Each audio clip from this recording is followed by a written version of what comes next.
Le silence dans mon appartement était si complet que je pouvais entendre le ronronnement du réfrigérateur à 3 pièces de là. Assise en tailleur sur mon canapé usé, une tasse de chocolat chaud désormais froid posée en équilibre sur mes genoux, je fixais le petit sapin artificiel que j'avais installé sur la table basse. Ses branches en plastique ployaient sous le poids des décorations que j'avais collectionnées au fil des années, au cours de Noël qui me semblait de plus en plus solitaire. Dehors, la neige tombait en épaisse nappe sur Brooklyn, enveloppant la ville d'un manteau presque paisible. C'était la veille de Noël, presque minuit, et j'étais exactement là où j'avais été ces 3 dernières années, complètement seul. Mon téléphone, elle était posé face vers le bas sur le coussin à côté de moi, silencieux. J'avais désactivé les notifications il y a plusieurs heures, incapable de supporter une autre photo de famille joyeuse de mes amis de l'université ou un autre selfie de fête de mes collègues qui avaient cessé de m'inviter après cela. J'avais refusé trop de fois. Ce n'était pas que je ne voulais pas de relation. J'en avais envie avec une douleur qui vivait en permanence dans ma poitrine. Mais après la mort de mes parents dans cet accident de voiture il y a 5 ans, après le départ de mon unique frère à Singapour pour le travail, après l'implosion de ma dernière relation lorsqu'il a admis qu'il ne pouvait pas supporter mon chagrin, j'avais appris qu'il valait mieux être seul que d'être déçu par des gens qui promettaient de rester. Je suis donc resté chez moi. Je travaillais à distance comme analyste de données, je commandais mes courses en ligne et je me suis construit une vie si petite et si confinée que rien ne pouvait m'atteindre, rien ne pouvait me blesser. C'était sûr, c'était étouffant, c'était tout ce que j'avais. J'ai porté la tasse à mes lèvres, grimaçant devant la douceur froide, quand 3 coups secs ont résonné dans mon appartement. Mon cœur s'est arrêté. Je n'attendais personne, je n'attendais jamais personne. Pendant un instant, je me suis demandé si j'avais imaginé cela, si la solitude avait finalement franchi la ligne vers l'hallucination auditive. Puis les coups ont retenti à nouveau, plus insistants cette fois-ci et indéniablement réels. J'ai posé la tasse avec des mains tremblantes et j'ai traversé la pièce jusqu'à la porte, mes pieds nus silencieux sur le parquet. À travers le Judas, j'ai vu un homme que je ne reconnaissais pas, grand, large d'épaules, vêtu d'un manteau noir qui semblait coûteux et était saupoudré de neige. Son visage était partiellement masqué par l'angle, mais j'ai remarqué la ligne anguleuse de sa mâchoire, ses cheveux foncés et quelque chose dans sa posture qui suggérait une violence contenue, à peine maîtrisée. Qui est là? Ai-je demandé à travers la porte, d'une voix embarrassante de faiblesse.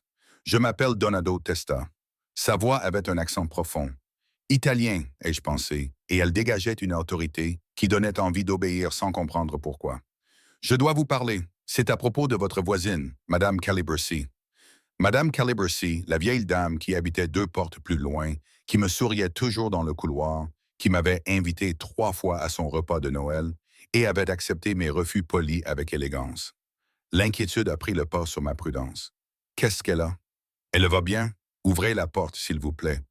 Il y avait quelque chose dans son ton, pas tout à fait suppliant, mais presque. Je vous promets que je ne vous ferai aucun mal, mais nous devons parler et je préfère ne pas le faire à travers 3 centimètres de bois. Mon instinct de survie me criait d'appeler le 911, de laisser la porte fermée à clé, de faire comme si je n'avais jamais entendu frapper. Mais mon inquiétude pour Madame Calibre l'emporta sur ma peur. Je retirai la chaîne, tournai le verrou et ouvris la porte juste assez pour le voir correctement. Il était bouleversant. Ce fut ma première pensée cohérente. Des yeux sombres qui semblaient presque noirs dans la faible lumière du couloir, des traits anguleux qui semblaient sculptés dans le marbre, et une présence qui semblait remplir tout le couloir alors qu'il se tenait parfaitement immobile. Il m'a regardé avec une intensité qui m'a donné la chair de poule, et j'ai soudain pris conscience de mon pyjama en flanelle et de mon chignon en bataille. Nadia Volulkov, a-t-il demandé. Le fait qu'il connaisse mon nom aurait dû me terrifier. Au lieu de cela, je me suis simplement senti fatigué. Oui, qu'est-ce qui ne va pas avec Madame Calibrazi? Puis-je entrer? Ce dont je dois vous parler est délicat. Parlez-moi d'abord de Madame Calibrazi. Un léger sourire se dessina sur ses lèvres, peut-être en signe d'appréciation pour mon obstination. Elle passe Noël avec son fils dans le New Jersey, mais elle m'a demandé de prendre de vos nouvelles. Elle s'inquiétait de vous savoir seul. La gentillesse de cette déclaration m'a touché plus profondément que n'importe quelle menace. Madame Calibrazi, que j'avais rejeté à plusieurs reprises, pensait toujours à moi, s'inquiétait toujours. Cette gentillesse inattendue m'a serré la gorge. Je vais bien, ai-je réussi à dire. Vous n'aviez pas besoin de venir jusqu'ici juste pour... Je ne suis pas venu juste pour ça, Tom. Son expression changea. Quelque chose de plus sombre se glissa dans son regard. Je suis venu parce que j'ai besoin de votre aide et parce que vous êtes en danger, même si vous ne le savez pas encore. Les mots restèrent suspendus dans l'air froid du couloir entre nous. Derrière lui, je pouvais voir la neige tomber derrière la fenêtre du couloir, paisible et inconsciente de la menace qu'il laissait entendre.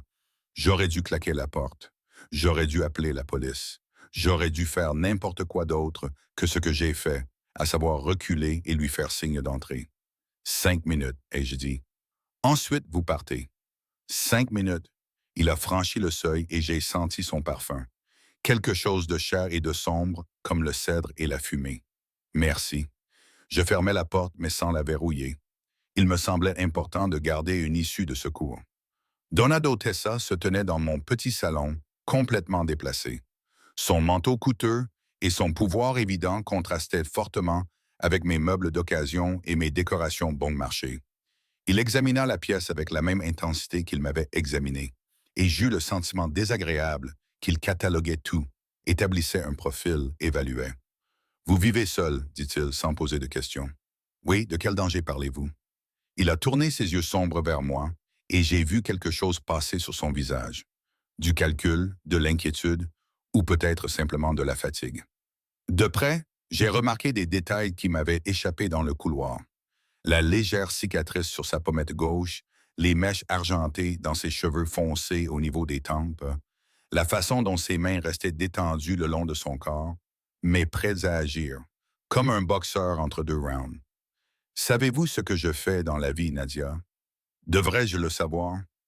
La plupart des gens dans ce quartier le savent. Je dirige certaines opérations, des affaires qui se situent à la frontière entre la légalité et l'illégalité. Ma famille contrôle certaines parties de Brooklyn depuis 3 générations. Il le dit calmement, d'un ton neutre, comme s'il parlait de la météo. Le mot que les gens utilisent généralement est mafia, mais je préfère considérer cela comme une protection de la communauté. Ma bouche s'est asséchée. Vous me dites que vous êtes un mafieux? Je vous dis que je suis un homme qui a des ennemis. Et l'un de ces ennemis a décidé de s'en prendre à moi en s'attaquant aux personnes qui vivent dans cet immeuble. Madame Calibrassi est sous ma protection. Son défunt mari travaillait pour mon père. Mais vous, il s'est approché et j'ai lutté contre l'envie de reculer. Vous êtes vulnérable. Vous êtes seul. Vous êtes exactement le genre de personne que quelqu'un utiliserait pour envoyer un message. Je ne comprends pas. Je ne vous connais pas. Je ne sais rien de votre monde. Pourquoi quelqu'un me prendrait-il pour cible? Parce que vous vivez dans cet immeuble. Parce que vous êtes isolé. Parce que faire du mal à des innocents, c'est la façon dont opèrent les hommes comme mon ennemi. Il serra la mâchoire. Il s'appelle Victor Koff. Il essaie de prendre le contrôle de mon territoire depuis 6 mois. Jusqu'à présent, j'ai contré toutes ses tentatives. Il change donc de tactique et s'en prend à des civils pour me faire passer pour un faible, pour prouver que je suis incapable de protéger mon propre quartier. Je secouai la tête, essayant de comprendre. C'est fou. Ce genre de choses n'arrive pas à des gens comme moi. Cela arrive plus souvent que vous ne le pensez. Il fouilla dans son manteau et je me crispais, mais il ne fit que sortir son téléphone. Il a tapoté l'écran plusieurs fois, puis me l'a tendu. Cette photo a été prise il y a 4 heures devant cet immeuble. J'ai regardé l'écran. L'image montrait une berline noire garée de l'autre côté de la rue. Et même si l'angle ne permettait pas de voir à l'intérieur, il y avait quelque chose de menaçant dans la façon dont elle était garée là. Le moteur tournait, le pot d'échappement était visible dans le froid. Cette voiture est là depuis 20 H, a poursuivi Donado. Il y a 3 hommes à l'intérieur. Ils surveillent le bâtiment. Plus précisément, ils surveillent les appartements des personnes qui vivent seules. Vous, l'étudiante au 4e étage, le comptable divorcé au 3e. Il a remis le téléphone dans sa poche. J'ai des gens qui les surveillent pendant qu'ils vous surveillent, mais cela ne fonctionne que jusqu'à ce qu'ils passent à l'action. Alors, appelez la police. La police ne peut pas vous aider, pas contre Victor Clough. Il possède la moitié du quartier. L'expression de Donado s'est légèrement adoucie. Je sais que c'est bouleversant. Je sais que vous n'avez aucune raison de me faire confiance, mais Madame Calibrassi me fait confiance. Et elle m'a demandé de veiller à votre sécurité. Je suis donc ici pour vous proposer un choix. Quel choix? Vous pouvez rester ici seul et espérer que mes hommes repèrent toute menace avant qu'elle ne vous atteigne. Ou, dit-il en marquant une pause pour peser ses mots, vous pouvez venir avec moi ce soir chez moi, où je peux garantir votre sécurité jusqu'à ce que cette situation soit résolue. J'ai ri d'un rire sec et incrédule. Vous voulez que je rentre chez moi avec un inconnu qui vient d'admettre être un criminel? C'est ça votre idée de la sécurité? Je veux que vous surviviez à Noël. Peu importe ce que vous pensez de moi, je tiens une parole. Et je vous donne ma parole que si vous venez avec moi, personne ne vous touchera. Vous serez mon invité chez moi, avec votre propre chambre, votre propre espace, une autonomie totale. Tout ce que je te demande, c'est de me laisser te garder en vie. Pendant combien de temps? Une semaine, peut-être deux, le temps qu'il faudra pour régler le problème avec Clove. Il a étudié mon visage. Je sais ce que tu penses, que je représente une plus grande menace qu'un danger hypothétique, que tu préfères tenter ta chance seul plutôt que de faire confiance au diable que tu viens de rencontrer. Mais Nadia, il a prononcé mon nom comme s'il le disait depuis des années. Je fais ça depuis longtemps. Il s'éclaircit la gorge. Je sais comment les hommes comme lui font passer leur message. J'ai vu les conséquences. Je ne veux pas que ça t'arrive. Il y avait quelque chose dans sa voix, une inquiétude sincère, peut-être même de la peur, qui a balayé mon scepticisme. Ce n'était pas du cinéma. Il croyait vraiment que j'étais en danger. Et plus encore, il semblait vouloir m'en protéger. Pourquoi? Ai-je murmuré. Pourquoi vous souciez-vous de ce qui m'arrive? Pendant un instant, son expression contrôlée s'est fissurée et j'ai vu quelque chose de brut en dessous. Parce que Ben Calibra m'a demandé de veiller sur vous, parce que vous êtes innocente dans une guerre que vous n'avez pas demandée, et parce qu'il a cessé de chercher ses mots, parce que je suis fatigué de voir des gens bien souffrir à cause d'hommes mauvais. Parfois, on peut empêcher la souffrance avant qu'elle ne se produise. C'est l'un de ces moments. Je regardais mon appartement, mon espace sûr, petit et étouffant. Je regardais cet inconnu avec le danger dans les yeux et l'honneur dans la voix. Je pensais à passer un autre Noël seul, à attendre qu'une menace invisible se matérialise à ma porte. Et je pensais à ce que ma mère disait avant l'accident. Parfois, le choix le plus effrayant est le bon. Si je m'éclaircis la gorge, je dis oui, dis-je lentement. J'ai besoin de garanties. Je dois pouvoir partir si je le souhaite. Je dois pouvoir contacter des gens pour prouver que je vais bien. J'ai besoin de tout ce dont vous avez besoin, m'interrompit-il. Écrivez la liste. Je remplirai toutes les conditions. Votre sécurité et votre confort ne sont pas négociables. Et vous promettez que c'est temporaire? Que dès que la menace aura disparu, je pourrai rentrer chez moi. Vous avez ma parole. Et si vous voulez une assurance supplémentaire, je la mettrai par écrit. Signé, attesté, juridiquement contraignant. Il sortit à nouveau son téléphone. Je peux faire venir mon avocat ici dans 20 minutes. L'absurdité de la situation, un parrain de la mafia proposant des contrats juridiques pour me protéger de lui-même, me fit presque rire à nouveau. Mais il n'y avait rien de drôle dans la façon dont il me regardait, ni dans la sensation de malaise que je ressentais dans mon estomac lorsque je jetais un coup d'œil à la fenêtre et me demandais si quelqu'un était vraiment en train de nous observer. D'accord, je vous accompagnerai, mais je dois d'abord préparer quelques affaires, me suis-je entendu dire. Un soulagement si profond qu'il en était presque surprenant s'est dessiné sur son visage. Bien sûr, prenez tout le temps nécessaire. Je vous attendrai ici. Je me suis retiré dans ma chambre, le cœur battant, me demandant si je venais de prendre la meilleure ou la pire décision de ma vie. J'ai jeté des vêtements dans un sac de voyage avec des mains tremblantes.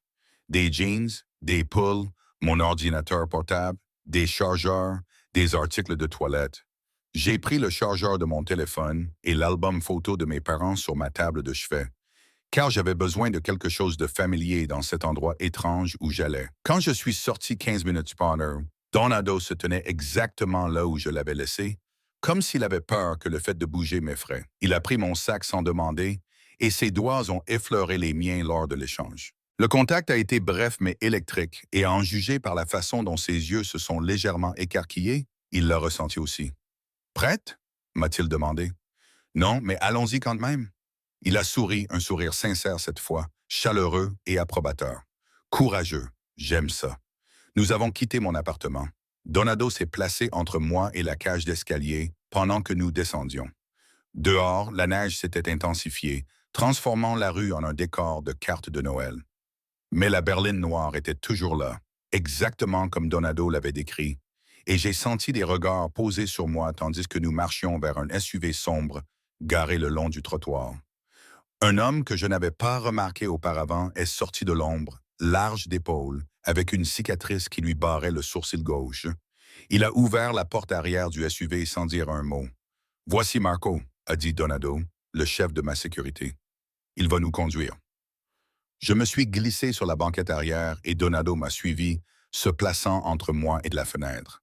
Alors que Marco s'engageait dans la circulation, j'ai aperçu une dernière fois mon immeuble et la berline noire qui quittait le trottoir pour nous suivre. Ils nous suivent, ai-je dit, en essayant de garder une voix calme. Je sais qu'ils perdront tout intérêt dès qu'ils comprendront où nous allons. Personne n'est assez stupide pour me suivre jusqu'à chez moi. La main de Donado a trouvé la mienne dans l'obscurité et l'a serrée doucement. « Tu es en sécurité maintenant, Nadia. Je te le promets. » Sa main était chaude, son étreinte rassurante, et contre toute logique, je le crus. J'étais dans une voiture avec un homme que j'avais rencontré 20 minutes plus tôt, conduite vers une destination inconnue. Fuyant le danger, je ne voyais rien. C'était fou. C'était imprudent. Je ne m'étais pas sentie aussi vivante depuis 5 ans. « Joyeux Noël », murmurai-je. Je ne savais pas si c'était une blague ou une prière. Donado me serra à nouveau la main, son pouce traçant des cercles sur mes jointures. « Joyeux Noël, Nadia. Bienvenue dans mon monde. » Le trajet dura 40 minutes, nous éloignant de mon quartier familier de Brooklyn pour nous emmener dans des quartiers que je n'avais vus que dans les magazines consacrés à l'élite fortunée de New York. Les immeubles étaient plus hauts, les rues plus propres, les voitures plus chères. Finalement, Marco s'est arrêté devant un gratte-ciel avec un portier et un système de sécurité qui comprenait probablement des scanners ADN. « Tu vis ici ?» ai-je demandé en tendant le cou pour voir les étages supérieurs. « Les 3 derniers étages, en fait. L'immeuble appartient à l'une de mes sociétés. J'aime contrôler qui entre et qui sort. » Donado m'a aidé à sortir du SUV, sa main fermement posée sur mon coude. « Allez, viens, on va te mettre au chaud. » Le hall d'entrée était tout en marbre et en or moderne, et le portier salua Donado d'un signe de tête respectueux. Nous avons pris un ascenseur privé qui nécessitait une carte clé pour fonctionner, et un jazz doux jouait pendant que nous montions. J'ai regardé les numéros des étages défiler, 30, 40, 50, jusqu'à ce que nous nous arrêtions enfin au 52. Les portes s'ouvrirent directement sur l'appartement de Donato. Je suis sorti et je me suis arrêté, sans voix. Les baies vitrées offraient une vue imprenable sur Manhattan, qui scintillait au loin, la neige tombant derrière la vitre, comme si nous étions à l'intérieur d'une boule à neige. L'espace était immense, ouvert, avec un salon qui pouvait contenir 3 fois mon appartement tout entier. Mais malgré sa taille, il semblait chaleureux. Il y avait des livres sur les étagères, des œuvres d'art qui semblaient avoir été aimées plutôt que simplement chères, et de petits détails qui suggéraient que quelqu'un vivait vraiment d'ici plutôt que de simplement occuper l'espace. Je ne trouvais pas les mots. C'est incroyable. Merci, je l'ai fait rénover il y a quelques années pour qu'il ressemble davantage à une maison qu'à un showroom. Il posa mon sac et ôta son manteau. En dessous, il portait un pull sombre qui mettait en valeur ses épaules, qui auraient probablement pu enfoncer des portes. « Je peux vous offrir quelque chose? Du café? Du thé? Quelque chose de plus fort? Du thé, ce serait parfait. J'ai l'impression d'être encore en train d'assimiler tout ça. C'est compréhensible. Vous avez passé une nuit mouvementée. » Il s'est dirigé vers une cuisine ouverte équipée d'appareils que je n'avais vus que dans des émissions culinaires. « Allez-y, regardez autour de vous. Mettez-vous à l'aise.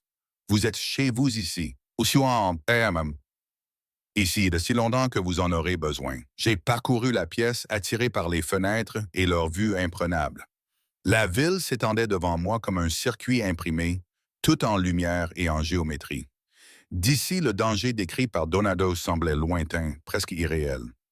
Mais mon reflet dans la vitre me montrait la vérité. Je tremblais, l'adrénaline rattrapant enfin le choc.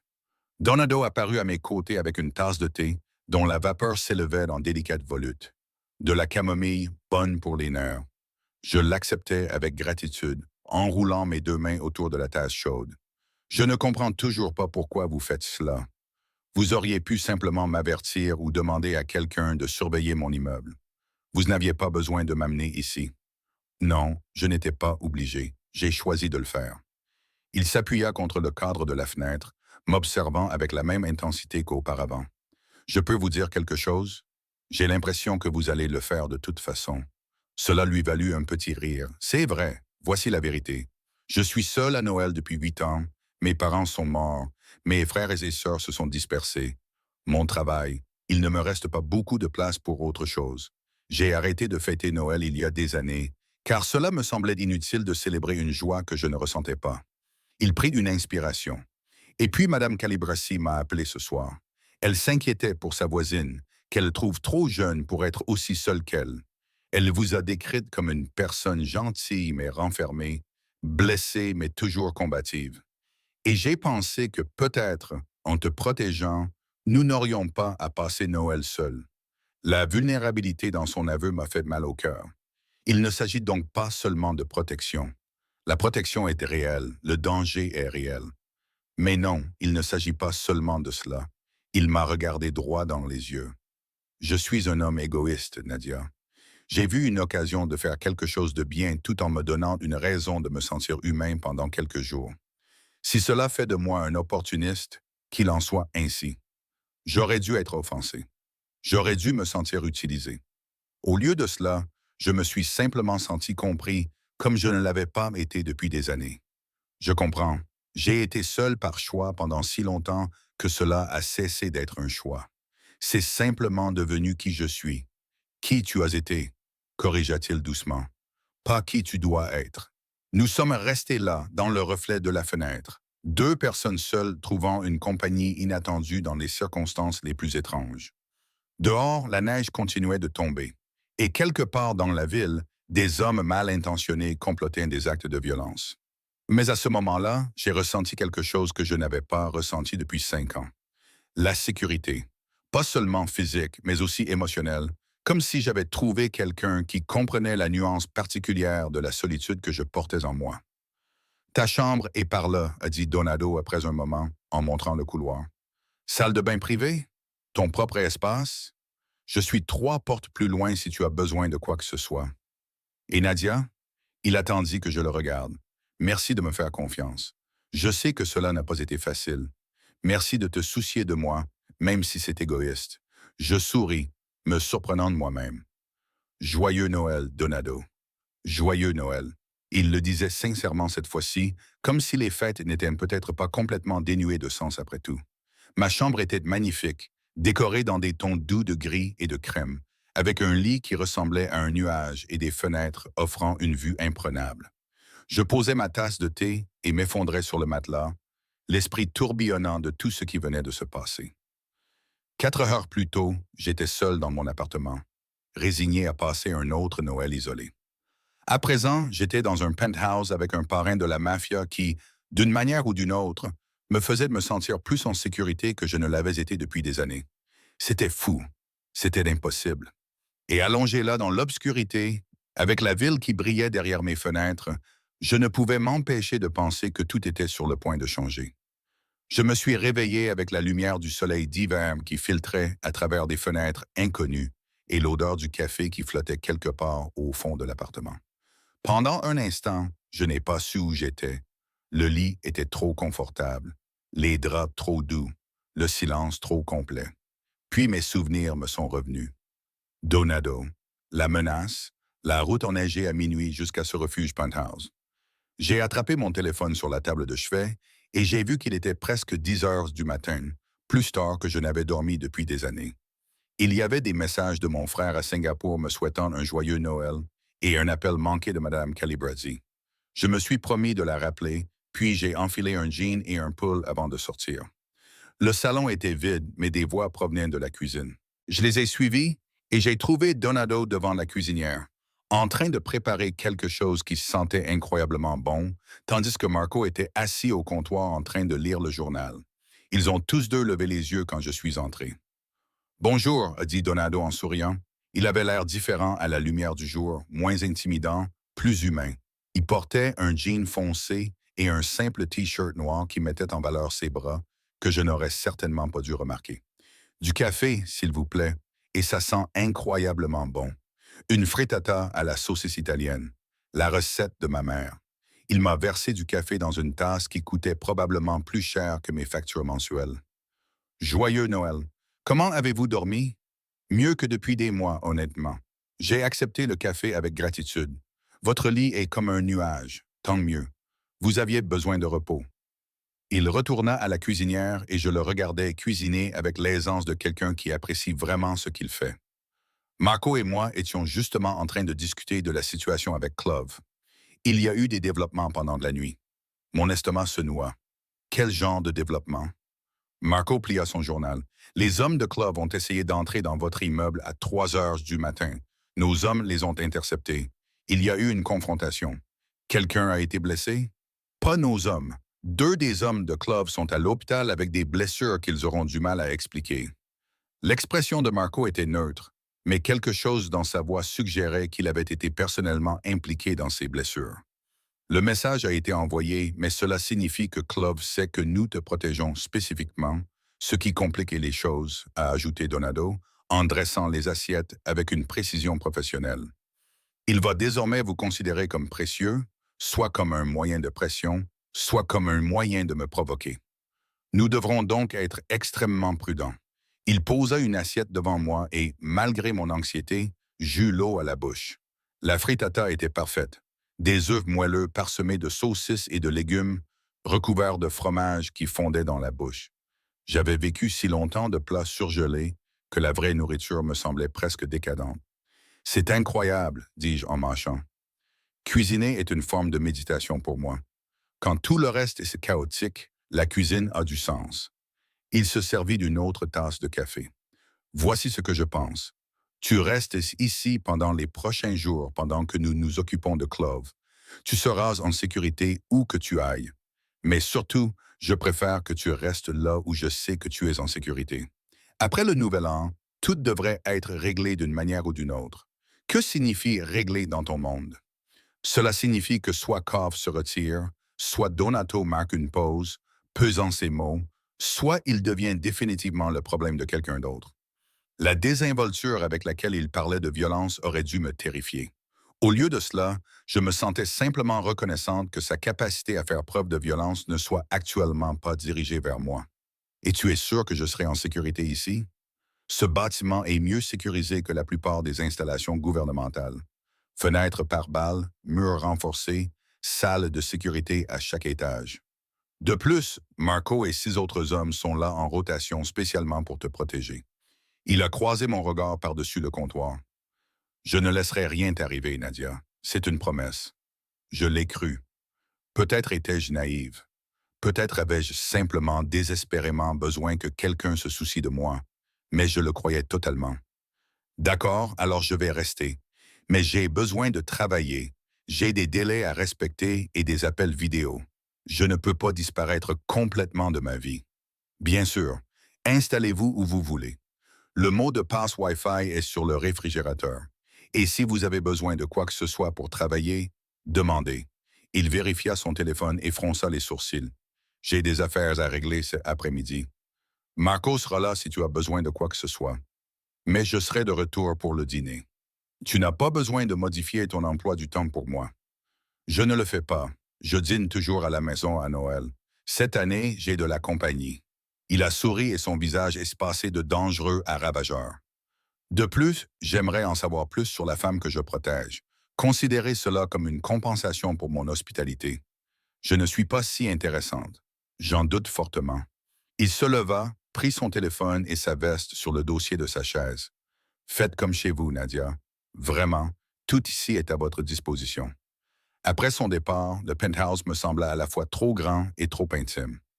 J'ai installé mon ordinateur portable sur la table à manger et j'ai essayé de me concentrer sur mon travail. Mais mes pensées revenaient sans cesse vers Donado. Sa façon de bouger, la douceur surprenante de ses mains lorsqu'il cuisinait, l'honnêteté brute avec laquelle il avait admis se sentir seul.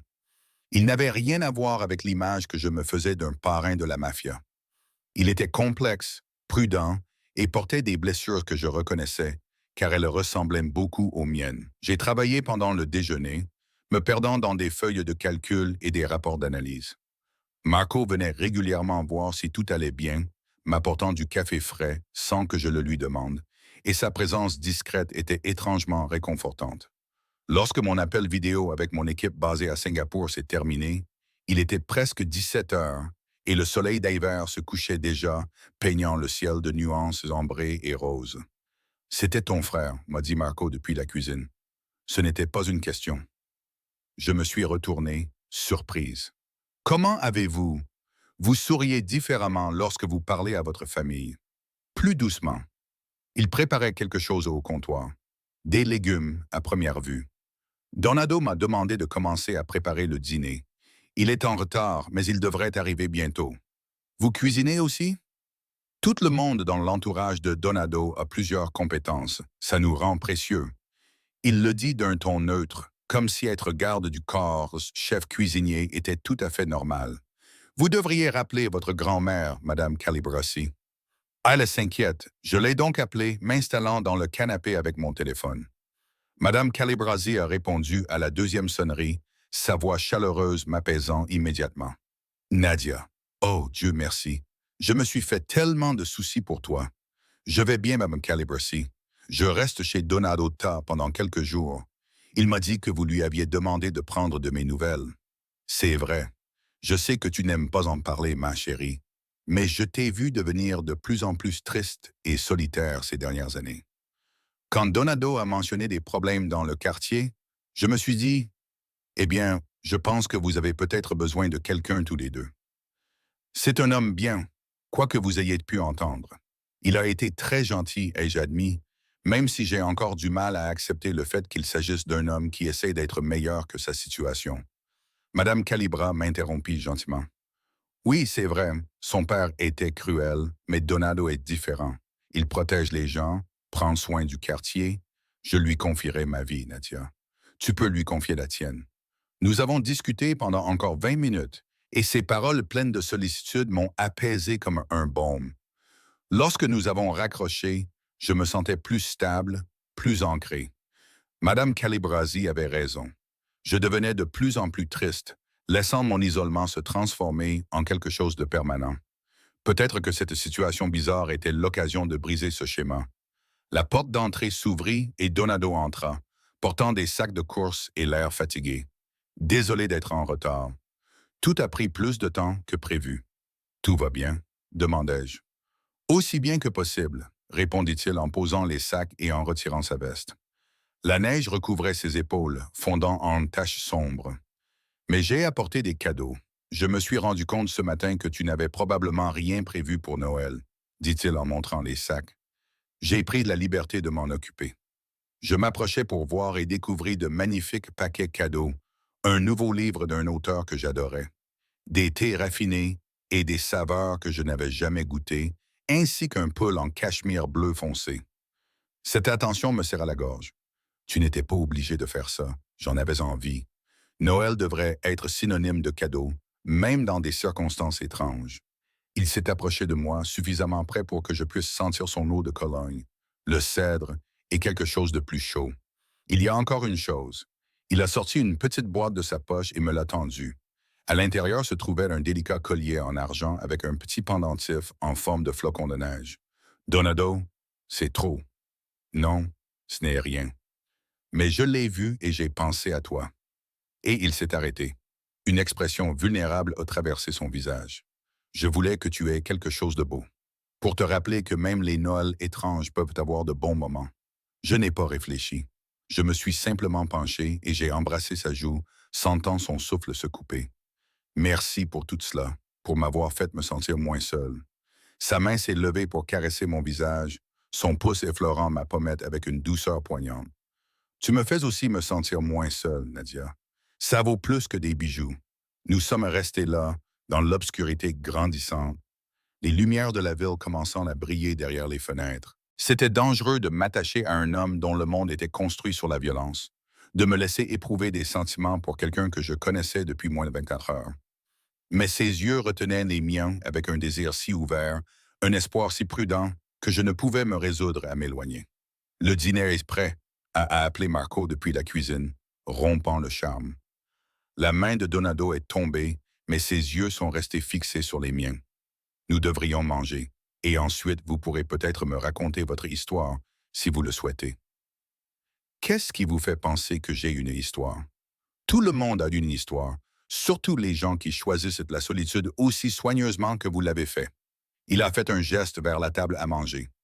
Allez, partageons les nôtres autour d'un bon repas et d'un bon vin. Après tout, c'est Noël. Le dîner était composé d'agneaux et de légumes rôtis préparés avec le même soin que Donado avait montré le matin même. Marco se joignit à nous brièvement avant de s'excuser pour aller vérifier les caméras de sécurité, laissant Donado et moi seuls avec les bougies vacillantes dans la ville nocturne en toile de fond. Alors, dit Donado en versant du vin, parle-moi de Nadia Volkov, de qui tu étais avant de décider de disparaître. J'ai pris une profonde inspiration.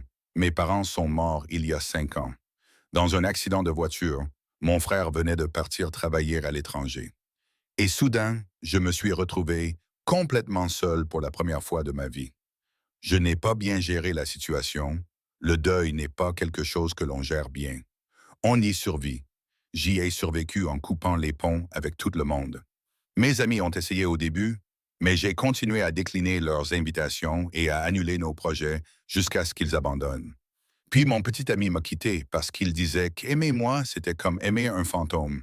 Il n'avait pas tort. Je pris une longue gorgée de vin et je suis resté seul. Je me sentais plus en sécurité ainsi que de risquer d'autres pertes. Donado acquiesça lentement. Je comprends. Quand mon père est mort, j'ai tout hérité. Son entreprise, ses responsabilités, ses ennemis. Cela ne laissait aucune place aux relations personnelles. Toute personne que je laissais entrer dans ma vie devenait un handicap, une faiblesse que quelqu'un pouvait exploiter. J'ai donc cessé de laisser les gens s'approcher de moi. Le regrettez-vous? Tous les jours. Mais le regret ne change pas la situation. Il a rempli nos verres. Récemment, je me suis demandé si la sécurité valait le prix d'une solitude perpétuelle. Et quelle conclusion avez-vous tiré? Que la bonne personne vaut peut-être la peine de prendre ce risque? Son regard a croisé le mien avec une intention indéniable. Peut-être que certaines relations méritent d'être protégées plutôt qu'évitées. Mon cœur battait à tout rompre. Donado, je sais, c'est trop rapide, trop intense, complètement inapproprié vu la situation. Il posa son verre de vin. Mais je suis fatigué de faire semblant. Nadia, tu es entrée dans ma vie il y a moins d'un jour.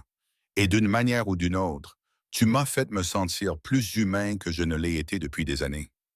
Ce n'est pas quelque chose qui mérite d'être reconnu. Je le ressens aussi, admis-je doucement. Et cela me terrifie.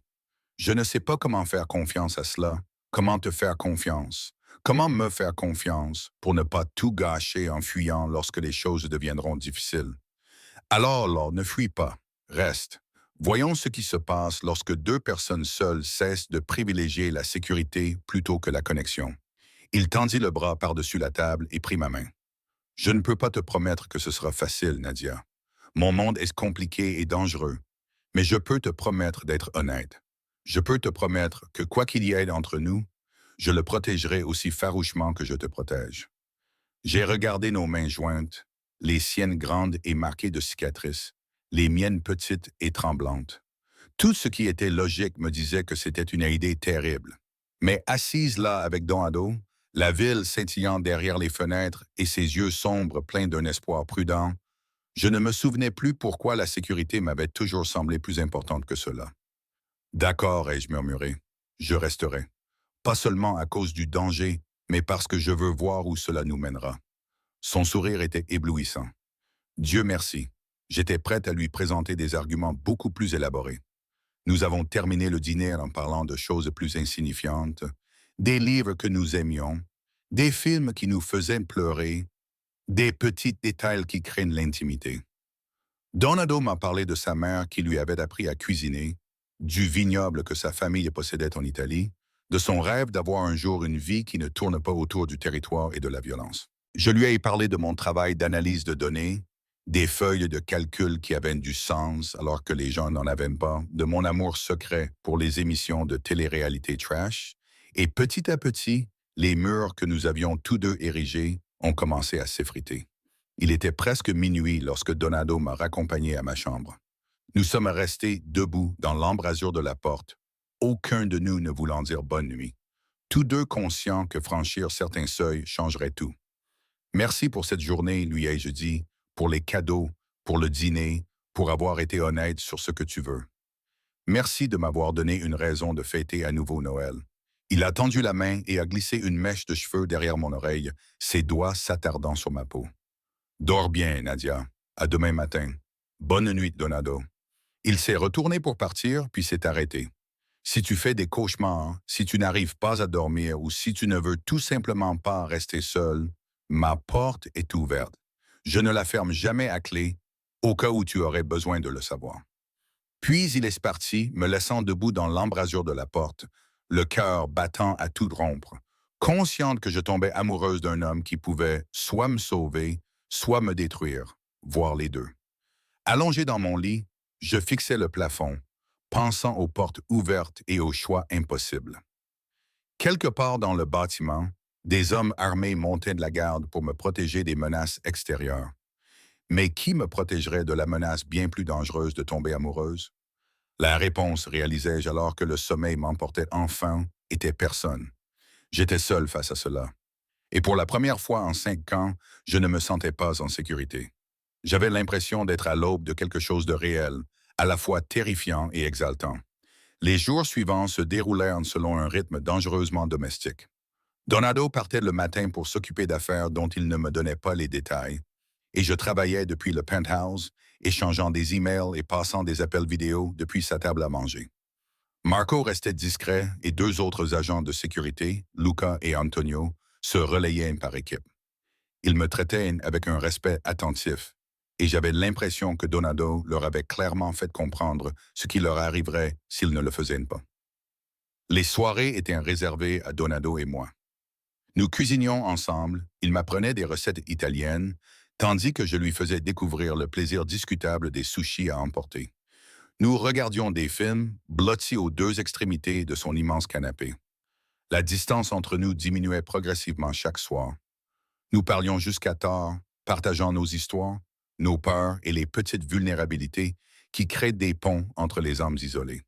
Et à travers tout cela, l'attirance grandissait, une chaleur lente et brûlante que ni l'un ni l'autre ne reconnaissait ouvertement, mais que nous ressentions constamment.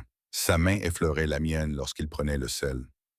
Je le surprenais en train de me regarder avec des yeux sombres et avides quand il pensait que je ne le voyais pas.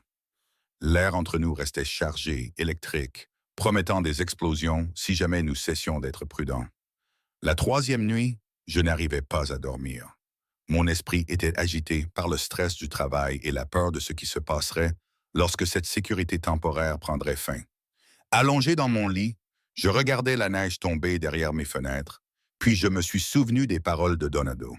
Ma porte est ouverte, je me suis glissé dans le couloir en pyjama et t-shirt trop grand, le cœur battant à tout rompre. Sa porte était effectivement ouverte et une douce lumière se répandait dans le couloir. J'ai frappé doucement. Entrez. Sa voix était rauque, comme s'il n'avait pas dormi non plus. Je l'ai trouvé dans son lit, torse nu, en train de lire un livre à la lumière d'une lampe de chevet. Il a levé les yeux quand je suis entré, et quelque chose de brûlant a vacillé dans son regard avant qu'il ne se ressaisisse du boyau. « Tu n'arrives pas à dormir ?» m'a-t-il demandé. Mon cerveau ne s'arrête pas de tourner. Je n'arrête pas de penser à rentrer chez moi, à ce qui se passera quand tout ça sera fini. Ah! Je me suis interrompu, incapable d'exprimer ma plus grande peur, celle de m'attacher trop vite à quelqu'un dont la vie ne pourrait jamais vraiment croiser la mienne. Il a posé son livre et a tiré les couvertures en signe d'invitation silencieuse. « Viens ici. » J'aurais dû dire non. J'aurais dû maintenir des limites. Au lieu de cela, je me suis glissé dans son lit et il m'a attiré contre sa poitrine, ses bras m'enveloppant avec une force prudente. « C'est mieux, » a-t-il murmuré dans mes cheveux. « Oui, c'est mieux. » Je me suis laissé aller à me détendre dans sa chaleur, sentant son cœur battre régulièrement contre mon dos. « Est-ce que ça te va, ce qu'on fait? » « Nadia, si tu penses qu'il existe un univers où je refuserais de te serrer dans mes bras, c'est que tu ne fais pas attention. » Ses bras se resserrèrent légèrement. « Mais je n'irai pas plus loin. Pas à moins que tu ne le veuilles. Pas à moins que tu ne sois sûr. Je suis sûr de te vouloir, avouai-je. Je ne suis juste pas sûr de savoir comment vouloir quelqu'un sans tout saboter. Alors nous trouverons ensemble. Pas besoin de saboter quoi que ce soit. Il déposa un baiser sur ma tempe. Dors, Nadia. Je suis là.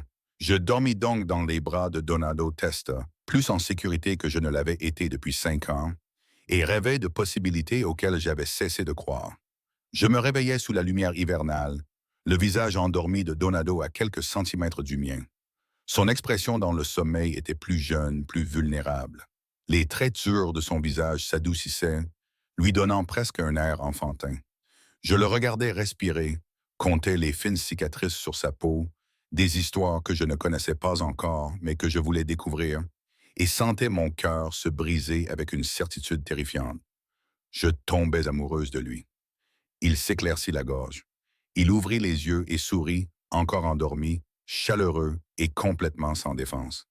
Bonjour, bonjour. Désolé d'avoir envahi ton lit. Ne t'excuse jamais pour ça. Envahis-le quand tu veux. Il a tendu la main et a caressé ma pommette avec ses doigts délicats. Comment as-tu dormi? Mieux que je n'ai dormi depuis des années. Tant mieux. Alors mission accomplie. Il a commencé à s'éloigner, mais j'ai attrapé sa main pour le garder près de moi. Donado, qu'est-ce que c'est que notre relation? Qu'est-ce qu'on fait? Son expression est devenue sérieuse. Je ne sais pas comment l'appeler, mais je sais que je pense à toi constamment. Je sais que je veux te protéger, te garder près de moi dans ma vie. Mais tu me laisseras faire. Je sais que chaque heure que je passe avec toi me semble plus réelle que toutes les années qui ont précédé ton arrivée. Il prit une inspiration tremblante. Je suis en train de tomber amoureux de toi, Nadia, profondément, rapidement et probablement bêtement. Mais je n'arrive pas à m'en empêcher.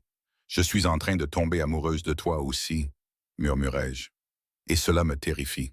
Moi aussi. Mais peut-être que d'être terrifiés ensemble vaut mieux que d'être en sécurité seul. Il m'embrassa doucement sur le front. Reste avec moi quand tout cela sera terminé. Pas à cause du danger ou pour te protéger, mais parce que tu veux nous donner une chance de voir si cela pourrait être quelque chose de réel. Avant que je puisse répondre, son téléphone sonna, bruyamment et avec insistance. Il jura doucement et le prit sur la table de nuit, son expression s'assombrissant lorsqu'il lut l'écran. Je dois répondre. Il répondit d'un ton sec. Quoi? Puis écouta, le corps tendu. Quand? Combien? Il écouta encore. Mets tout le monde en position. J'arrive dans 20 minutes. Il raccrocha et se tourna vers moi, l'air sombre. Claude va passer à l'action. L'un de mes entrepôts a été attaqué. Il y a plusieurs victimes. Un frisson glacial me parcourut les veines. Tu vas y aller? Je n'ai pas le choix, mais tu restes ici avec Marco et les autres. C'est peut-être une diversion, un moyen de m'attirer dehors pour pouvoir vous atteindre.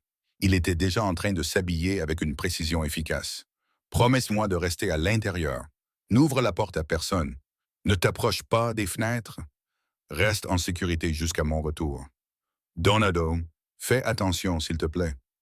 Il s'est arrêté à la porte et est revenu vers moi, encadrant mon visage de ses deux mains. Je le ferai, car j'ai maintenant quelque chose qui vaut la peine de revenir.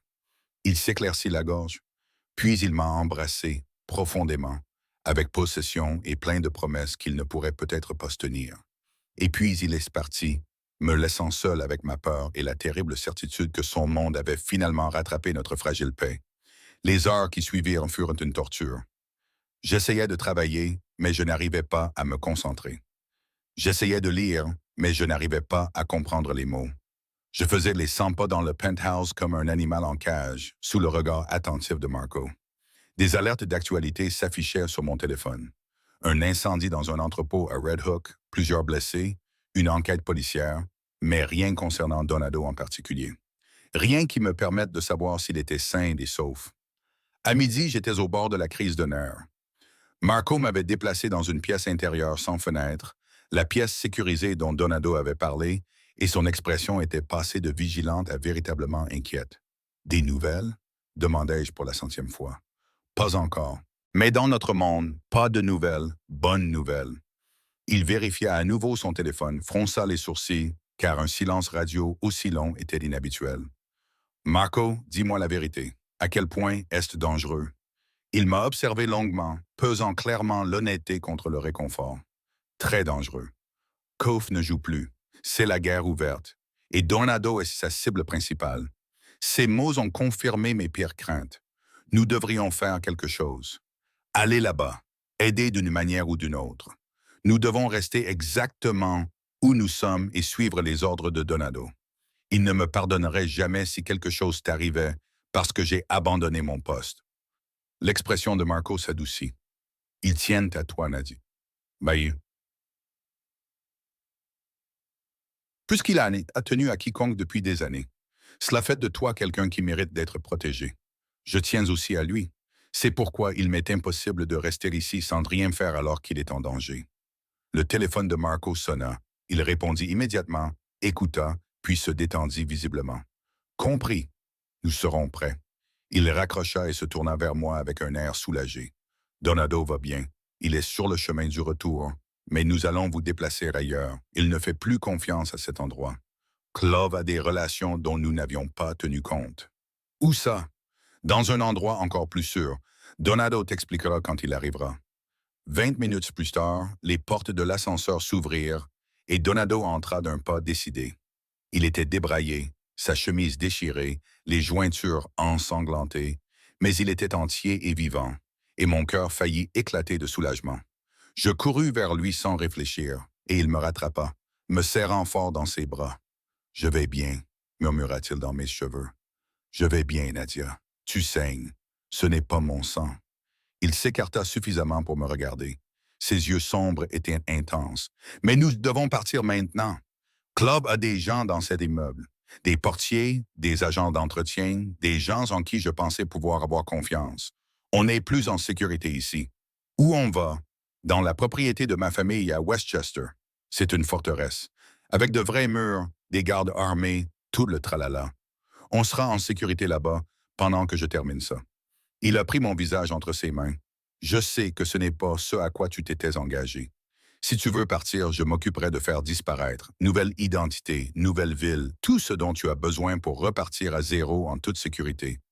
C'est ce que tu veux? Que je disparaisse? Mon Dieu, non. Mais je préfère te voir en vie plutôt que près de moi. C'est donc à toi de choisir, Nadia. Viens avec moi dans mon monde ou laisse-moi te protéger à distance. J'ai pensé à mon appartement, à ma vie tranquille, à la sécurité que je m'étais construite en ne laissant personne entrer. J'ai pensé aux derniers jours passés avec Donado, au rire, à la peur, à la vulnérabilité et à la chaleur. J'ai pensé à m'endormir dans ses bras et à me réveiller avec son sourire et la façon dont il me regardait, comme si j'étais la réponse aux questions qu'il s'était posées toute sa vie. Je reste avec toi, ai-je dit fermement. Où que tu ailles, aussi dangereux que ce soit. Je ne m'enfuis pas, Donado. Plus maintenant. Son soulagement était palpable. Alors allons-y. Nous parlerons davantage quand nous serons en sécurité. Nous avons pris un autre ascenseur pour nous rendre dans un garage souterrain dont j'ignorais l'existence. 3 SUV nous attendaient, moteur allumé, avec des hommes armés postés à chaque entrée. Donado m'a gardé près de lui pendant le trajet, son corps me protégeant des menaces que je ne pouvais pas voir. Nous avons roulé pendant plus d'1 heure, quittant la ville pour nous enfoncer dans la campagne enneigée. Le domaine est apparu progressivement, d'abord les murs, puis les portes, puis une maison tentaculaire qui semblait avoir été transportée depuis l'Italie. Les gardes nous ont fait signe de passer plusieurs points de contrôle, et j'ai compté au moins une 12aine d'hommes armés qui patrouillaient dans le domaine. « C'est la maison de votre famille ?» ai-je demandé alors que nous arrivions devant la maison principale. « Depuis 3 générations. Mon grand-père l'a construite quand il a immigré. Il l'a conçue pour résister au siège. Paranoïaque peut-être, mais efficace. Donado m'a aidé à sortir du SUV. Venez, je vous ferai visiter une fois que nous serons à l'intérieur. » La maison était magnifique. L'artisanat traditionnel se mêlait à la sécurité moderne. Donado m'a conduite à travers des couloirs en marbre jusqu'à une suite à la fois luxueuse et confortable. « Voici ta chambre. La mienne est juste à côté. Elles sont reliées par cette porte. » Il m'a fait signe. « Je vais prendre une douche et me changer. Ensuite, nous devons parler de Clove, de nous, de ce qui va se passer. » Donado, j'ai attrapé sa main. Je pensais ce que j'ai dit. Je ne vais pas m'enfuir. Quoi qu'il arrive, nous l'affronterons ensemble. Il m'attira vers lui et m'embrassa, désespérément, comme s'il avait besoin de confirmer que j'étais vraiment là, que je restais vraiment. Lorsque nous nous séparâmes enfin, nous étions tous deux essoufflés. Je vais mettre fin à tout ça, dit-il d'un ton sec. Koslov, la menace, tout. Et ensuite, je passerai tout le temps que tu me laisseras à te prouver que tu as fait le bon choix en restant. Je sais déjà que c'est le cas. Il m'embrassa à nouveau, plus doucement cette fois, puis se força à reculer. Douche, discussion, puis nous planifierons comment mettre fin à cette guerre. Pendant l'absence de Donado, j'explorais la suite et tentais de calmer mon cœur qui battait à tout rompre. Tout allait si vite. Le danger, le déménagement, ces sentiments impossibles pour un homme que je connaissais depuis moins d'une semaine. Mais rien dans cette situation ne suivait le cours normal des choses. Quand on rencontrait quelqu'un au milieu du chaos, quand la survie et les émotions s'entremêlaient, les liens se formaient à une vitesse surnaturelle. Un coup à ma porte me fit sursauter. Entrer. Marco entra, l'air plus détendu maintenant que nous étions à l'abri derrière les défenses du domaine. Donado voulait que vous ayez ceci. Il me tendait un téléphone, élégant, cher, manifestement neuf, une ligne sécurisée. Seul son cercle restreint a le numéro. Utilise-le pour appeler qui tu veux afin de les rassurer. Merci. Je pris le téléphone puis posai la question qui me taraudait. Marco, sois honnête. Quelles sont les chances de Donado de gagner cette guerre contre Koff? Donado est stratégique alors que Koff est impulsif, patient, alors que Koff est irréfléchi, mais la guerre est imprévisible et Klov dispose de ressources que nous continuons à découvrir. Il m'a regardé droit dans les yeux. Mais je suis avec Donado depuis 10 ans. Je ne l'ai jamais vu aussi concentré qu'aujourd'hui. Le fait d'avoir quelque chose qui vaut la peine d'être protégé le rend plus dangereux, pas moins. Tu veux dire moi? Je veux dire toi. Il se bat pour sa vie. Oui, mais plus que cela, il se bat pour un avenir avec toi. Cela change tout. Après le départ de Marco, j'ai appelé mon frère pour lui faire savoir que j'étais en sécurité. J'ai envoyé un SMS à Mme Calibrazi. J'ai envoyé un email soigneusement rédigé à mon patron pour lui expliquer qu'une urgence familiale m'empêcherait de venir au bureau pendant une semaine supplémentaire. Des tâches quotidiennes pour faire le lien entre cette situation surréaliste et ma vie normale. Donado est revenu une heure plus tard, douché et changé, ressemblant davantage à lui-même. Il s'est installé sur le canapé près de la fenêtre, et je l'ai rejoint, me blottissant contre lui comme si c'était la chose la plus naturelle au monde. Alors j'ai dit, quel est le plan? Le plan est de faire à Koff une offre qu'il ne pourra pas refuser. Le territoire qu'il convoite en échange de laisser mon quartier tranquille. S'il accepte, nous nous en sortirons tous vivants. S'il refuse, Donado a serré les mâchoires. Alors ça se terminera autrement. Tu veux dire que tu le tueras? Je veux dire que je ferai ce qui est nécessaire pour protéger les personnes dont je suis responsable, y compris toi. Il a pris ma main et a entrelacé nos doigts. Je sais que ce n'est pas la vie que tu voulais. Je sais que t'engager avec moi signifie accepter la violence et le danger comme des constantes. Si c'est trop pour toi, je comprends.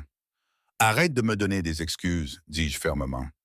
Je reste, Donado, à travers les moments effrayants et tout ce qui viendra après. Tu n'as pas à me protéger de toi-même. J'essaye d'être noble. Sois honnête à la place. Dis-moi ce que tu veux. Il se tourna vers moi, ses yeux sombres brûlants d'intensité. Je te veux dans ma vie.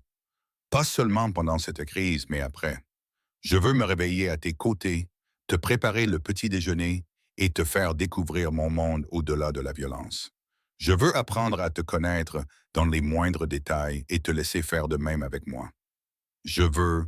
Il s'interrompit, semblant chercher ses mots.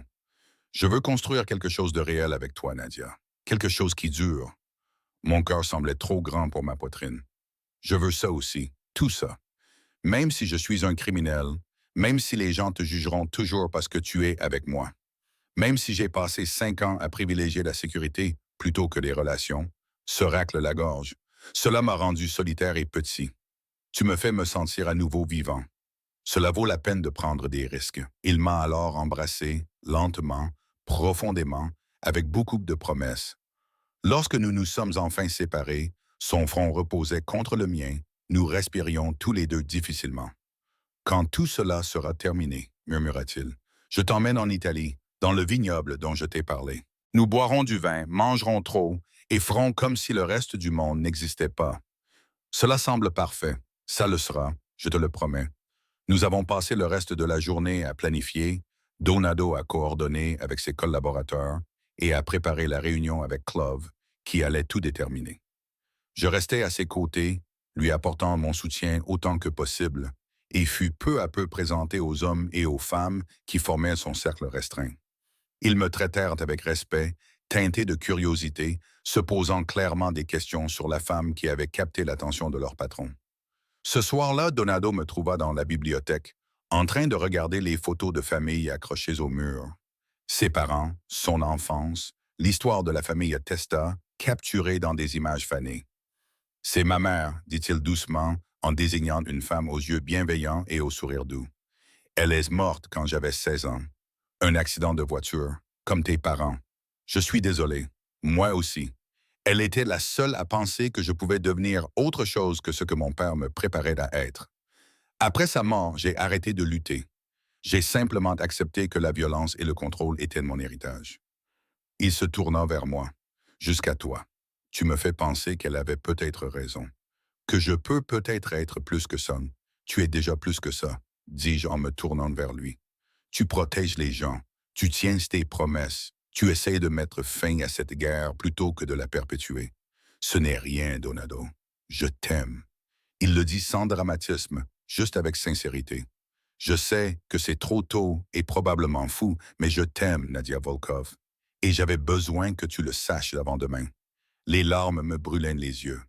Pourquoi demain? Parce que demain, je rencontre Koff. Et si les choses tournent mal, je veux être sûr de te l'avoir dit. Que tu le saches. Il a pris mon visage entre ses mains. Je t'aime. Et quoi qu'il arrive, c'est réel. Nous sommes réels. Je t'aime aussi, ai-je murmuré. Et tu reviendras demain. Tu dois revenir car je n'en ai pas encore fini avec toi. Il m'a embrassé. Et cette fois, aucun de nous deux ne s'est retenu. Nous avons titubé vers le canapé, nos mains explorant, se séparant, pour finalement se débarrasser de nos vêtements qui nous semblaient soudainement être des barrières. Ses mains sur ma peau me donnaient l'impression de rentrer à la maison. Et quand il a murmuré mon nom comme une prière, j'ai su avec une certitude absolue que cela valait tous les risques. Nous avons fait l'amour lentement, tendrement, construisant entre nous quelque chose qui semblait permanent, malgré toutes les raisons pour lesquelles cela ne devrait pas être le cas. Et après, blotti dans ses bras, près du feu qui crépitait, j'ai pensé à quel point il était étrange que le danger m'ait amené ici, en sécurité, à l'amour, à me sentir entière pour la première fois depuis des années. Reste avec moi cette nuit, murmura Donado, déjà à moitié endormi. Chaque nuit, ne retourne pas dans cette autre pièce. D'accord, murmurai-je. Je resterai. Et je resterai pour la réunion de demain et tout ce qui suivrait, pour affronter la peur et la violence et le lent travail de construire une vie ensemble. Je resterai parce que fuir ne m'avait jamais rendue heureuse, seulement en sécurité. Et la sécurité sans lien avec les autres n'était pas vraiment vivre. Le lendemain matin arriva trop vite. Donado s'habilla d'un costume qui le faisait paraître tout aussi puissant qu'il l'était. Et je l'aidai à nouer sa cravate, les mains légèrement tremblantes. Tout ira bien, m'assura-t-il. Marco et 10 autres personnes seront là. Nous nous réunissons en terrain neutre et en public. Clove serait stupide de commencer quelque chose là-bas. Et s'il est stupide, alors je suis prêt. Il m'embrassa sur le front. Reste ici. Luca, le lieutenant de Marco, sera avec toi et je serai de retour avant que tu ne t'en rendes compte. Je t'aime, dis-je, ayant besoin qu'il l'entende à nouveau. Je t'aime aussi. Et Nadia? Il sourit. Commence à penser à l'Italie. Où veux-tu aller? Que veux-tu voir? Parce que quand je reviendrai, nous planifierons ce voyage. Puis il est parti, et je me suis retrouvé seul avec Luca et mon anxiété, arpentant le domaine et vérifiant mon téléphone toutes les 30 secondes pour des nouvelles qui ne venaient pas. 2 heures ont passé, puis 3. Mon imagination m'a fait imaginer des scénarios de plus en plus terribles. Une embuscade, une trahison, une violence qui laisserait Donado en sang dans un endroit inconnu. J'ai essayé de travailler, de lire, de me distraire, mais rien n'y faisait. Puis le téléphone de Luca a sonné. Il a répondu, écoutez, et son expression est devenue soigneusement neutre. Compris. Nous serons prêts. Il a raccroché et s'est tourné vers moi. C'était Marco. La réunion s'est mal passée. Clove a refusé les conditions et a menacé de déclencher une guerre ouverte. Ils sont sur le chemin du retour, mais ils sont suivis. Nous devons nous préparer à un éventuel siège. La terreur m'a envahi. Qu'est-ce que cela signifie? Cela signifie que Clove pourrait essayer d'attaquer le domaine. Nous sommes prêts. Nous l'avons déjà fait, mais cela pourrait mal tourner. Il a fait un geste vers l'intérieur de la maison. Venez avec moi. Il y a une pièce sécurisée au sous-sol. Vous y serez plus en sécurité. Je ne vais pas me cacher dans un sous-sol pendant que Donado mène mes combats. Avec tout le respect que je vous dois, il ne s'agit pas de vous. Il s'agit de Clove qui tente de s'emparer du territoire de Donado. Vous n'êtes que le dernier prétexte en date. L'expression de Luca s'adoucit.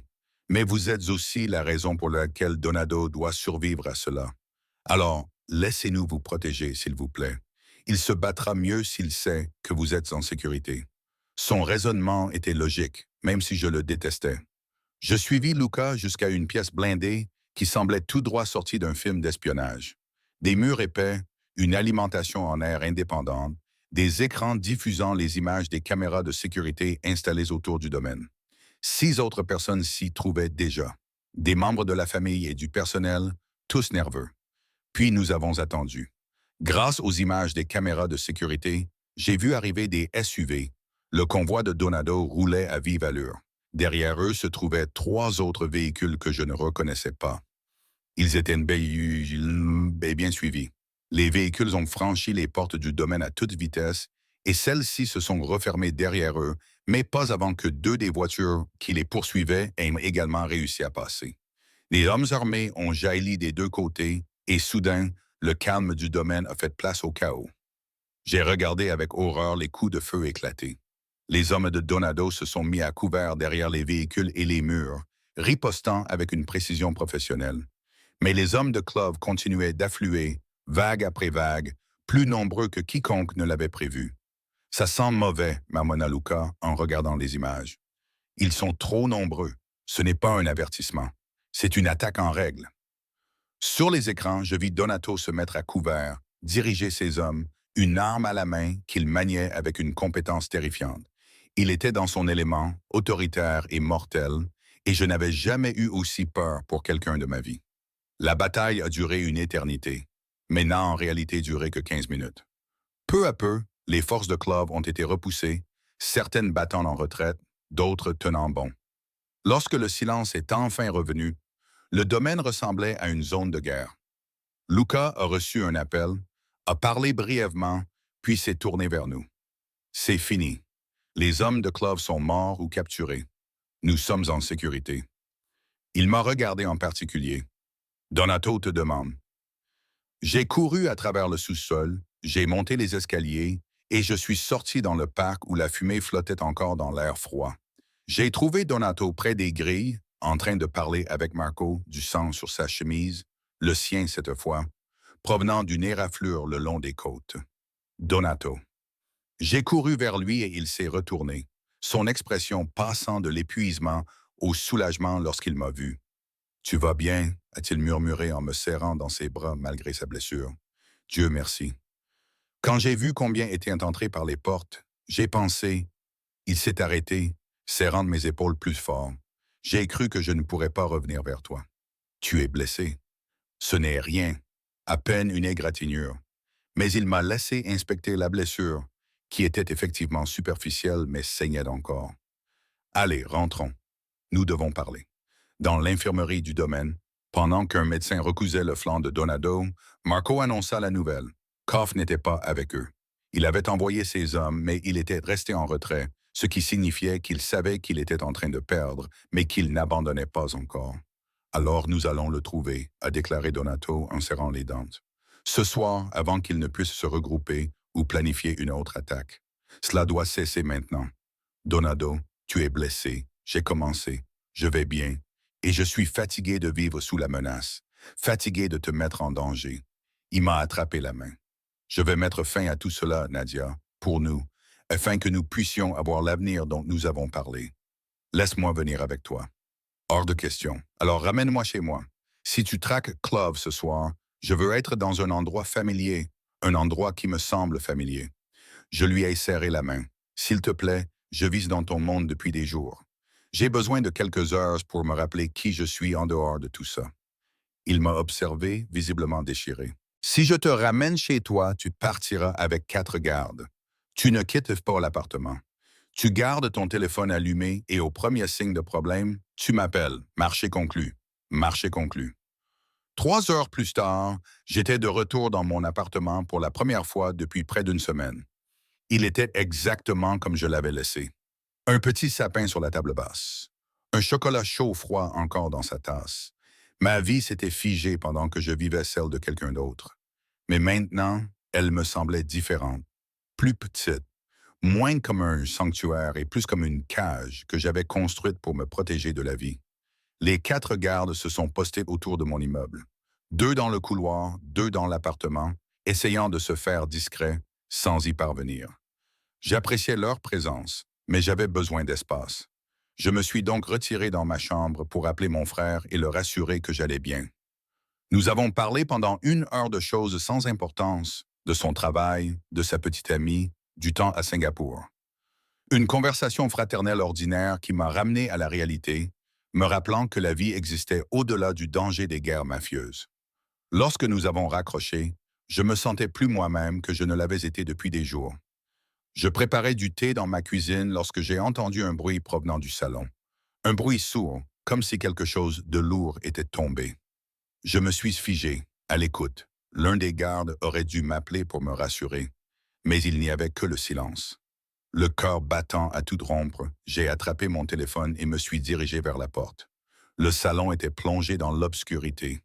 Quelqu'un avait éteint les lumières et je pouvais voir des silhouettes bouger dans l'ombre. 3 silhouettes, trop nombreuses pour être mes gardes. J'ai couru vers ma chambre, claquant la porte et la verrouillant. Mes doigts tremblaient tandis que je composais le numéro de Donado, mais avant que je puisse appuyer sur la touche « Appeler », la porte de la chambre a explosé vers l'intérieur. Un homme que je ne reconnaissais pas m'a attrapé, sa main couvrant ma bouche avant que je puisse crier. « Silence » a-t-il sifflé dans un anglais teinté d'accent. « Viens avec nous. Poste de problème. Tu vivras peut-être. » 2 autres hommes m'ont attaché les mains derrière le dos avec des liens en plastique qui me coupaient les poignets. Ils m'ont traîné hors de mon appartement, passant devant les 2 gardes qui gisaient inconscients, ou pire, dans mon couloir. J'ai essayé de me débattre pour faire du bruit, mais l'un des hommes a appuyé quelque chose de tranchant contre mes côtes. Silence ou j'utilise ça? Compris. J'ai acquiescé, la terreur me rendant docile. Ils m'ont tiré dans l'escalier de service et dans la ruelle derrière mon immeuble. Une camionnette attendait, sa porte latérale ouverte. Ils m'ont poussé à l'intérieur et j'ai atterri brutalement sur le sol métallique. La porte s'est refermée brusquement, me plongeant dans l'obscurité. La camionnette s'est mise en route et j'ai senti des mains m'attacher les chevilles. Puis quelque chose de rugueux a été tiré sur ma tête.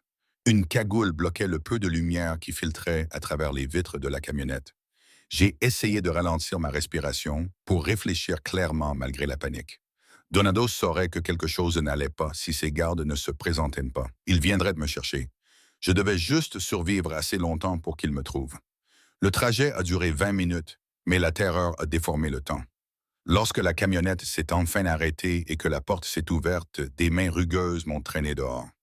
J'entendais de l'eau. D'après l'odeur et le bruit des bateaux qui craquaient contre leurs amarres, je pensais que nous étions près des quais. À l'intérieur, quelqu'un a donné un ordre et j'ai été poussé en avant, trébuchant sur le sol irrégulier. Une porte s'est ouverte, puis s'est refermée derrière moi. La cagoule a été arrachée et j'ai cligné des yeux dans la lumière fluorescente soudaine. Je me trouvais dans un entrepôt, vide à l'exception de quelques chaises et d'une table. Assis à la table, l'air satisfait lui-même, était un homme que j'ai instinctivement reconnu comme étant Victor Clove.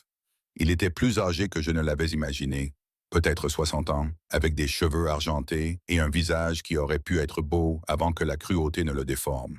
« Nadia vous love », a-t-il dit dans un anglais fortement accentué. « J'ai beaucoup entendu parler de vous, la femme qui a dompté Donato Testa. Très impressionnant. Il s'est levé et m'a contourné lentement. On m'a dit qu'il t'aimait, qu'il ferait tout pour te protéger. Est-ce vrai? » Je ne dis rien, sachant que tout ce que je dirais pourrait être utilisé contre Donado. Clove sourit, silencieux. Impressionnant, lui aussi. Mais peu importe. Je sais que c'est vrai. Je vous ai observé toutes les deux. La façon dont il te regarde, la façon dont il risquerait son propre empire pour te protéger. C'est une faiblesse, et j'exploite les faiblesses. Donado te tuera pour ça, ai-je dit, retrouvant ma voix. Tu sais que cela ne se terminera pas comme tu le penses. Peut-être, mais d'abord, il essaiera de te sauver, et c'est là qu'il sera vulnérable. Clove a sorti son téléphone. Je vais l'appeler maintenant. Je vais lui dire exactement où tu es et ce qu'il doit faire pour te récupérer. Et parce qu'il t'aime, il le fera. Il marchera seul dans mon piège. Et j'éliminerai enfin le dernier obstacle qui m'empêche de contrôler toute la ville. Il n'est pas assez stupide pour tomber dans le panneau. L'amour rend tout le monde stupide. Ma chère, toi plus que quiconque devrais comprendre cela. Il composa un numéro et porta le téléphone à son oreille. Voyons à quel point cela rend Donado ta stupide.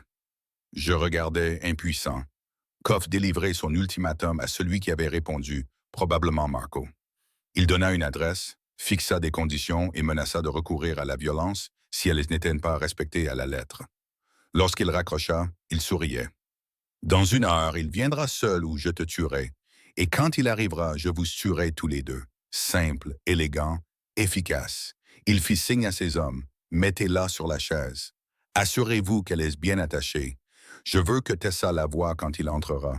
Je veux qu'il soit distrait par la menace qui pèse sur elle. Cela facilitera son assassinat.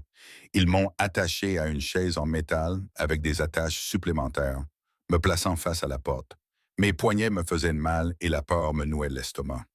Mais sous la terreur, la colère brûlait.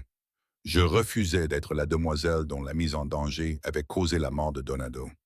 Si c'était un piège, je devais trouver un moyen de l'avertir, de perturber le plan de Clove. L'entrepôt avait de hautes fenêtres que je ne pouvais pas atteindre.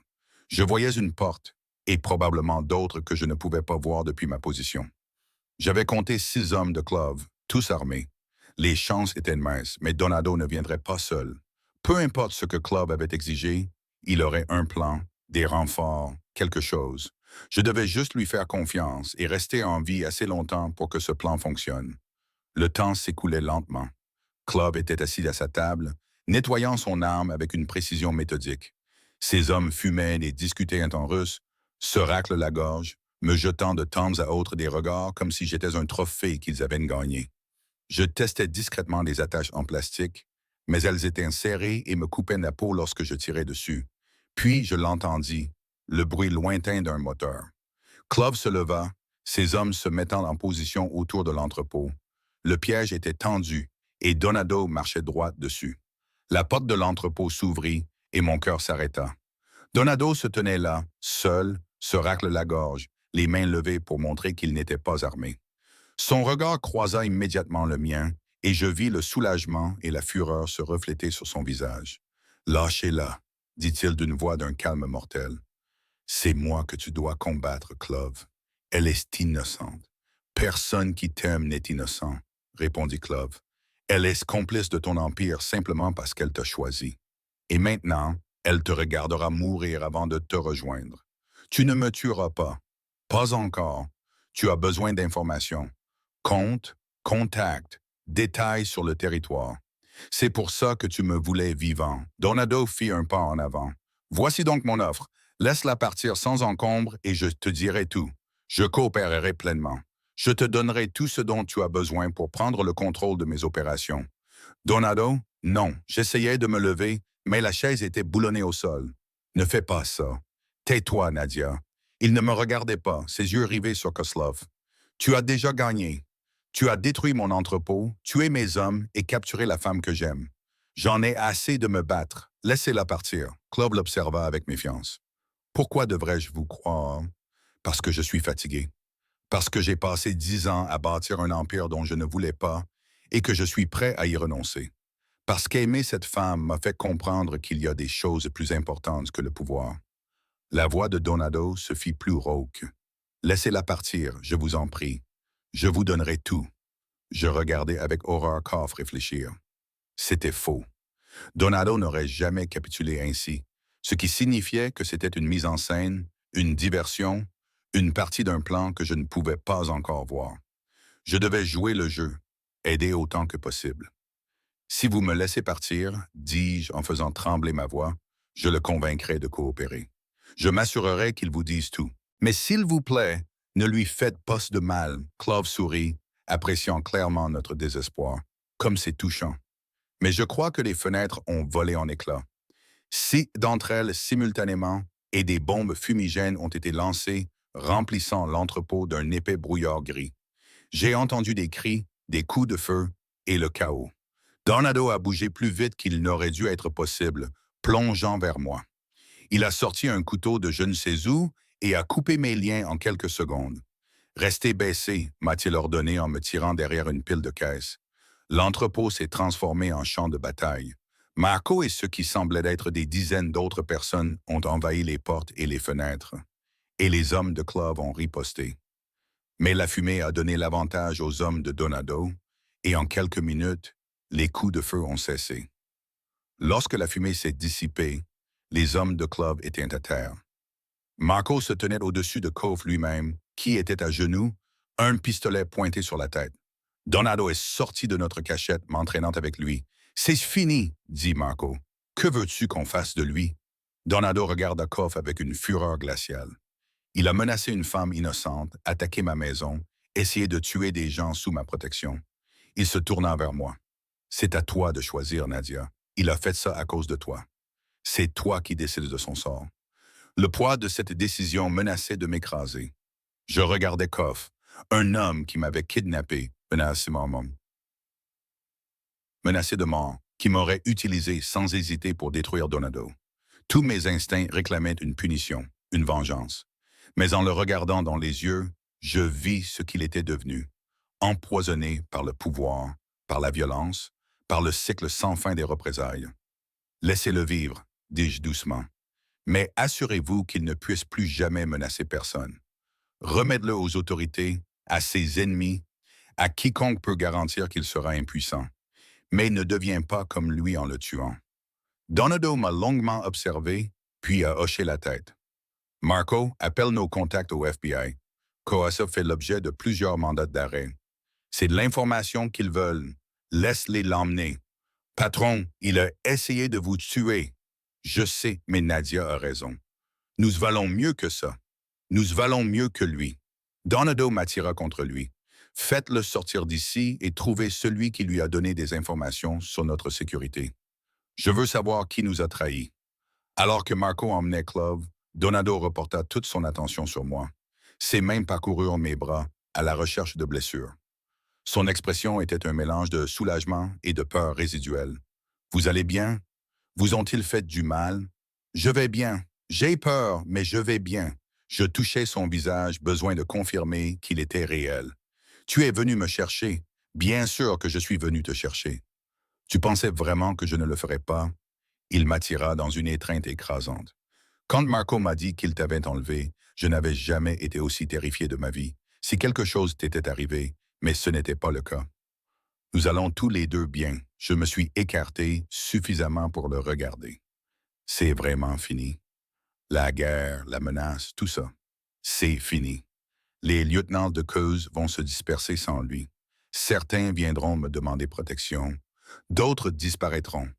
Mais la menace qui pesait spécifiquement sur toi, elle est terminée. Il a écarté mes cheveux de mon visage avec ses doigts délicats. Tu peux rentrer chez toi, Nadia. Retourne dans ton appartement. À ta vie normale. Tu es libre. Ces mots auraient dû m'apporter un soulagement. Au lieu de cela, ils m'ont donné l'impression qu'une porte se refermait. Et nous, c'est à toi de décider. Son expression est devenue vulnérable. Je pensais ce que j'ai dit. Je veux que tu fasses partie de ma vie.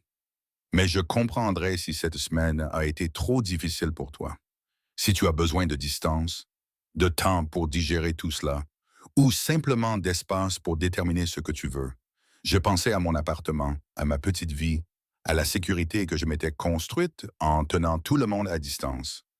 Puis je repensais aux 6 derniers jours passés avec Donado, à la peur et au danger, certes, mais aussi au rire, à la complicité et au sentiment d'être vivante pour la première fois depuis des années. Je repensais à ses mains préparant le petit déjeuner, à sa voix lisant de la poésie, à la façon dont il me regardait, comme si j'étais la réponse à toutes les questions qu'il avait peur de poser.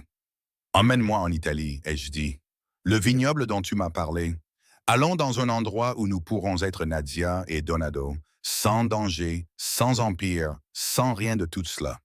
Et découvrons qui nous sommes quand rien ne menace de nous séparer. La joie a transformé son visage. Tu es sûr? Je suis sûr de t'aimer. Je suis sûr de vouloir construire quelque chose de réel avec toi. Pour le reste, nous verrons au fur et à mesure. Je me suis mise sur la pointe des pieds et je l'ai embrassé.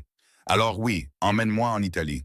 Montre-moi ton monde où il n'y a que du vin, du soleil et nous. Demain, m'a-t-il promis en me serrant à nouveau contre lui. Nous partirons demain.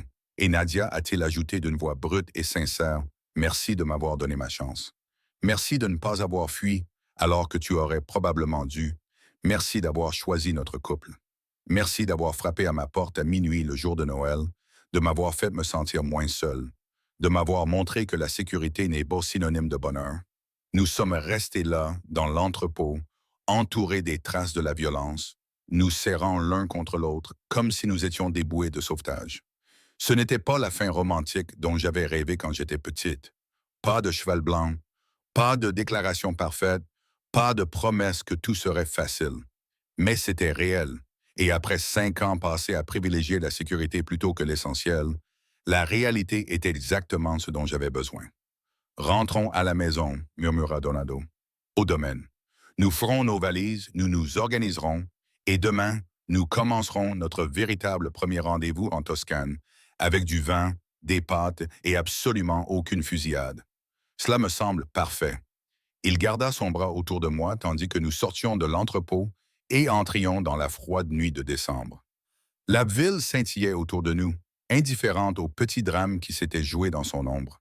Mais je n'étais plus la même femme qui avait passé Noël seule dans son appartement. Cette femme était en sécurité, mais vide. La femme qui marchait aux côtés de Donadoa était terrifiée, marquée par les cicatrices, mais plus vivante qu'elle ne l'avait été depuis des années. Parfois, les choix les plus effrayants sont les bons. Parfois, des étrangers deviennent une famille en l'espace d'une semaine. Parfois, le danger vous oblige à affronter ce que vous voulez vraiment plutôt que ce que vous pensez devoir souhaiter. Et parfois, un coup frappé à votre porte à minuit change tout. 3 mois plus tard, je me tenais dans un vignoble en Toscane, regardant le soleil se coucher sur les collines ondulantes. Donado m'enlaça par derrière, le menton posé sur mon épaule. Heureux, murmura-t-il avec délice. Et je l'étais. Nous avions passé les derniers mois à voyager en Italie, en France et en Espagne, laissant la violence et la peur s'estomper dans nos souvenirs. Nous avions discuté pendant des heures de ce à quoi nous voulions que nos vies ressemblent. Donado se retirait progressivement de ses activités les plus dangereuses, déléguant à des personnes de confiance, construisant quelque chose de plus légitime. Et j'apprenais que mon travail à distance pouvait être effectué de n'importe où, que je n'avais pas besoin de me cacher dans mon appartement pour me sentir en sécurité. Nous avions acheté une petite maison près du vignoble, notre refuge. C'est Donado qui l'appelait ainsi. L'endroit où nous venions lorsque son monde devenait trop intense ou lorsque j'avais besoin de me rappeler que la sécurité et les relations pouvaient coexister. Je t'aime, lui ai-je dit en me tournant dans ses bras. Je sais que je le dis tout le temps, mais j'ai besoin que tu le saches. Je t'aime aussi, chaque jour plus que le précédent. Il m'a embrassé doucement. Merci d'avoir dit oui cette nuit-là, de m'avoir fait confiance alors que tu avais toutes les raisons de ne pas le faire. Merci d'avoir frappé à ma porte, d'avoir été assez têtu pour me faire choisir la vie plutôt que la fuite. Je l'ai embrassé en retour. Le plus beau cadeau de Noël que j'ai jamais reçu. Un gangster au cœur d'or qui s'est présenté à ma porte. Il a ri, d'un rire chaleureux et libre. Le plus beau cadeau que j'ai jamais reçu. Une femme courageuse qui a su voir au-delà du danger pour découvrir la personne qui se cachait derrière. Nous sommes restés là, debout, tandis que le soleil peignait le ciel de nuances dorées et roses. 2 personnes seules qui s'étaient trouvées de la manière la plus improbable qui soit et avaient construit quelque chose de durable à partir des cendres de nos vies solitaires. Ce n'était pas parfait. Il nous restait encore son monde à découvrir. mon traumatisme à guérir et le travail constant de construction de la confiance et de l'intimité. Mais c'était réel, et cela en valait la peine. J'avais passé 5 Noëls seul à construire des murs pour me protéger de la douleur. Puis Donado Testa a frappé à ma porte à minuit et m'a montré que la seule chose plus douloureuse que la perte était de ne jamais laisser quelqu'un s'approcher suffisamment pour perdre, que la sécurité sans connexion n'était pas vraiment vivre, que parfois, le choix le plus dangereux, ouvrir son cœur, malgré toutes les raisons de ne pas le faire, était aussi le plus nécessaire. Et debout dans ce vignoble toscan avec l'homme que j'aimais, je savais avec une certitude absolue que je referais le même choix à chaque fois, pour toujours, parce que certains coups frappés à votre porte changent tout. Et parfois, la personne de l'autre côté est exactement celle que vous attendiez, même si vous ne saviez pas que vous l'attendiez.